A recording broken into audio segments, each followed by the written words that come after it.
అందరికీ హాయ్ అండి. ఇదొచ్చేసి మనకి LG top load washing machine. దీని కంప్లెయింట్ వచ్చేసి మనకి వాషింగ్ అవుతుంది. మనకి వాటర్ కూడా బయటికెళ్ళిపోతుంది. కానీ మనకి స్పిన్ అయితే అవ్వలేదు. మీకు చూపిస్తాను చూడండి. మనకి స్పిన్ అయితే పెట్టాను. మనకి ఇగో చూడండి మిషన్ నుంచి వాటర్ అయితే బయటకొచ్చేస్తుంది. ఇగో మనకి డ్రమ్‌లో కూడా వాటర్ అనేది చూడండి తగ్గుతుంది. కానీ మనకి స్పిన్ అయితే అవ్వలేదు. ఇగో 9 మినిట్స్ దగ్గరకొచ్చి ఆగిపోతుంది ఇలాగా. చూడండి బ్యాక్ సైడ్ చూపిస్తున్నాను. ఇగోండి మనకి ఇది కనిపిస్తుంది కదండీ వైట్‌గాన. ఇదొచ్చేసి మనకి డ్రైన్ మోటర్ అంటారు చూడండి. డ్రైన్ మోటర్ బూట్ అన్‌లాక్ చేసి మళ్ళీ లాక్ చేసింది. మళ్ళీ ఇంకోసారి అన్‌లాక్ చేస్తది చూడండి. ఈ విధంగా మనకి డ్రైన్ మోటర్ అనుకున్నాం ఫస్టు. కానీ ఈ డ్రైన్ మోటర్ కూడా బాగానే వర్క్ చేస్తుంది. కానీ మనకి స్పిన్ అయితే అవ్వలేదు. మనకి దీని కంప్లెయింట్ వచ్చేసి మనకి ప్రెజర్ స్విచ్ అంటారండి. మీకు చూస్తాను చూడండి ఇది పని చేయకపోవడం వల్ల మనకి ఇలాంటి ప్రాబ్లమ్ వస్తది. ఇది వాటర్ లెవెల్ సెన్సారు. ఇది పని చేయకపోతే వాటర్ మెజర్‌మెంట్ ఉండదు. స్పిన్ కూడా అవ్వదు. ఎందుకంటే ఇది డ్రమ్‌లో కంప్లీట్‌గా వాటర్ లేదని పీసీబీ కన్ఫర్మ్ చేసిన తర్వాత మనకి స్పిన్ అనేది తిరుగుతది. ఇది చూడండి ఇదొచ్చేసి మనకి పాతది. మీకు ఇదొచ్చేసి మనకి కొత్త ప్రెజర్ స్విచ్. మనం కొత్త ప్రెజర్ స్విచ్ ఓపెన్ చేస్తాను. ఓపెన్ చేసుకొని యాజ్ టీస్‌గా దాని ప్లేస్‌లో దాన్ని సెట్ చేసేస్తే అయిపోద్ది.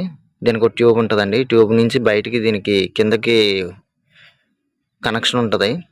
డ్రమ్‌కిని దీనికిని చూడండి బ్యాక్ సైడు. ఇది మనకి సెన్సార్ లైను. డ్రమ్‌కి ఇక్కడ ఒక కనెక్షన్ ఉంటది. కనెక్షన్‌కి దీన్ని పుష్ చేసేసి ఆ క్లిప్ దానికి కనెక్ట్ చేస్తే అయిపోద్ది. పెద్ద కష్టపడాల్సిన పని అయితే ఏముండదు. అంతే అండి. సో కంప్లెయింట్ అయితే అయిపోయింది. బ్యాక్ కవర్ వేసేసాం. ఒకసారి టెస్ట్ చేద్దాం. ప్లగ్ పెట్టి ఆన్ చేసి ఒకసారి చెక్ చేసుకుందాం.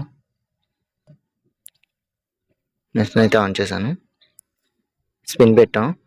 12 నిమిషాలు చూపిస్తుంది. చూడండి మనకి డ్రైన్ మోటర్ కూడా అన్‌లాక్ చేసింది వాటర్‌ని.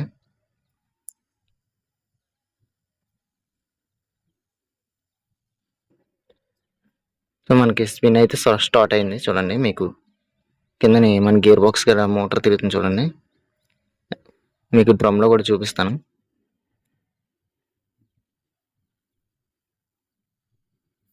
మనకి డ్రమ్ అయితే స్పిన్ అవుతుంది. ఏంటంటే మనకి వాటర్ లెవెల్ సెన్సార్ వల్ల చాలా రకాల కంప్లైంట్స్ వస్తుంటాయి ఇలాంటివి. ఓకే అండి. ఫైనల్‌గా మన కంప్లైంట్ అయితే అయిపోయింది. చూడండి మనకి డ్రమ్ తిరుగుతుంది. స్పిన్ అయితే అవుతుంది. ఇది మనకి బ్యాక్ సైడ్. సో అంతే అండి. కంప్లైంట్ అయితే క్లియర్ అయిపోయింది. సో ఇందాక ప్యానెల్ ఓపెన్ చేసాం కదా బ్యాక్ ప్యానెల్. సో దాన్ని అటోటి 2 స్క్రూస్ ఉంటాయి. క్లోజ్ చేస్తే అయిపోద్ది. ఓకే అండి.